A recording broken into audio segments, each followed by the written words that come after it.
وہ درست نہیں ہے، کیونکہ شیطان ناری مخلوق ہے، وہ آگ سے بنا ہے اور اس کو آگ بھلا کیا تکلیف پہنچائے گی؟ تو بھی تو خاکی ہے اور مٹی سے بنا ہے، پھر بھلا مٹی کے ڈھیلے نے تجھے کیا تکلیف پہنچائی؟ فضول باتیں مت کرو، تم نے وہ ڈھیلا اتنی زور سے مارا ہے کہ میری پیشانی اور سر میں درد ہو رہا ہے۔ ابو حنیفہ نے ناگواری سے کہا، آپ بھی غلط بیانی نہ کریں اعلی حضرت، اگر آپ کی پیشانی میں درد ہے تو وہ ہمیں نظر کیوں نہیں آتا؟ بہلول نے ترکی بترکی جواب دیا، اوہو کس احمق سے پالا پڑا ہے، عقل مند آدمی، کیا کبھی درد بھی کسی کو نظر آیا ہے؟ ابو حنیفہ نے ناپسندیدگی سے جواب دیا، قبلہ استاد صاحب، ابھی تو آپ اپنے شاگردوں سے فرما رہے تھے کہ امام جعفر صادق علیہ السلام جو فرماتے ہیں کہ خدا کو دیکھنا ممکن نہیں، میں اس بات کو نہیں مانتا، بھلا جو چیز موجود ہے اسے نظر آنا چاہیے، اس لیے خدا کو دیکھنا ممکن ہے، تو اگر آپ کے سر مبارک میں درد ہو رہا ہے تو اسے ہمیں بھی دکھائیے۔ بہلول نے شگفتگی سے کہا۔ ابو حنیفہ زچ ہو گئے اور قاضی سے بولے، قاضی صاحب، یہ دیوانہ تو یوں ہی ادھر ادھر کی ہانک رہا ہے، اس نے سب کے سامنے مجھے پتھر مارا ہے، آپ گواہیاں لے کر اسے سزا دیں اور کارروائی ختم کریں۔ یا حضرت، اگر مجھ ناچیز نے آپ کو مٹی کا ڈھیلا مار بھی دیا ہے تو اس میں مجھ دیوانے کی کیا تقصیر؟ ابھی آپ ہی تو اپنے شاگردوں سے فرما رہے تھے کہ آپ کو امام جعفر صادق علیہ السلام کی اس قول سے بھی اختلاف ہے کہ وہ فرماتے ہیں اچھا یا برا کام کرنے والا خود اس کا ذمہ دار ہے اور اس کے لیے جواب دہ ہے، جبکہ آپ فرماتے ہیں کہ ہر فعل اللہ کی طرف سے ہوتا ہے اور بندہ اس کا ذمہ دار نہیں۔ اس لحاظ سے ڈھیلا میں نے آپ کو نہیں مارا، یہ کام تو خدا نے مجھ سے کروایا ہے، اب بھلا میں اس کام کے لیے سزا کا مستحق کس طرح ٹھہرا جو میں نے کیا ہی نہیں؟ خدا را قاضی صاحب، آپ ہی انصاف کیجئے۔ ابو حنیفہ لاجواب ہو گئے۔ قاضی، جو دونوں کی دلچسپ بحث سے محظوظ ہو رہا تھا، بولا، بہلول نے اپنا مقدمہ جیت لیا ہے۔ بہلول نے اطمینان کا گہرا سانس لیا، پاؤں میں جوتے پہنے اور اپنی چھڑی سنبھال کر عدالت سے باہر نکل آیا۔ وہ اپنی ہی دھن میں بڑبڑا رہا تھا۔ ہارون الرشید کا کارندہ اس کے پیچھے پیچھے چلا۔ اس نے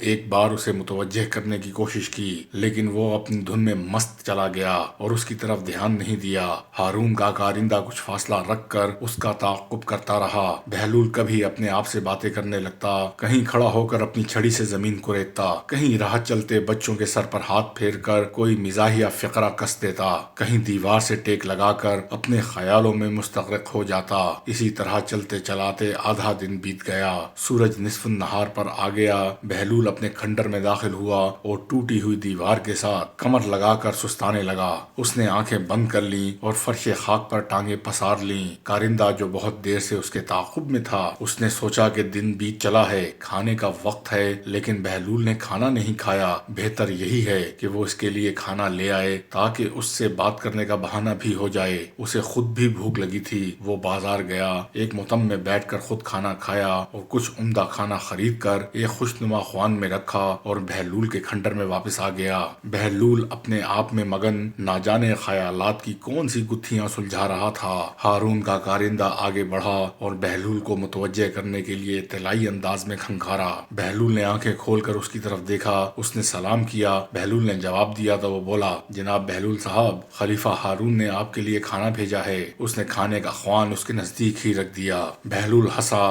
واہ واہ، اسلامی مملکت کے بادشاہ مجھ جیسے کم حیثیت دیوانوں کا بھی خیال رکھنے لگے ہیں۔ خلیفہ ہارون کی رعایا پروری تو ضرب المثل ہے۔ کارندے نے فوراً کہا۔ بہلول نے اپنے دائیں بائیں دیکھا اور اس کتے کو چمکارا جو کھنڈر میں ایک جانب بیٹھا ہوا تھا۔ کتا دم ہلاتا قریب آیا۔ بہلول نے کھانے کا خوشنما خوان اٹھایا اور کتے کے سامنے رکھ دیا۔ کتا بے صبری سے منہ مارنے لگا۔ او ہو، خدا کی پناہ، بہلول یہ کیا کرتے ہو؟ خلیفہ کا کھانا تم نے کتے کے سامنے رکھ دیا ہے۔ ملازم نے دہائی دی، ہشت، چپ چپ، ہشت، چپ چپ، خاموش رہو، منہ بند رکھو۔ اگر اس کتے نے سن لیا کہ یہ کھانا خلیفہ کا ہے تو یہ بھی نہیں کھائے گا۔ ملازم اپنی ہنسی نہیں روک سکا اور بولا، بہلول تم بھی عجیب مسخرے ہو۔ میں تمہارے لیے خلیفہ کا پیغام بھی لایا ہوں کہ کل انہوں نے تمہیں دربار میں طلب کیا ہے۔ بہتر ہے کہ تم کل خود ہی دربار میں حاضر ہو جانا۔ بہلول نے کوئی جواب نہیں دیا اور وہ کارندہ واپس چلا گیا۔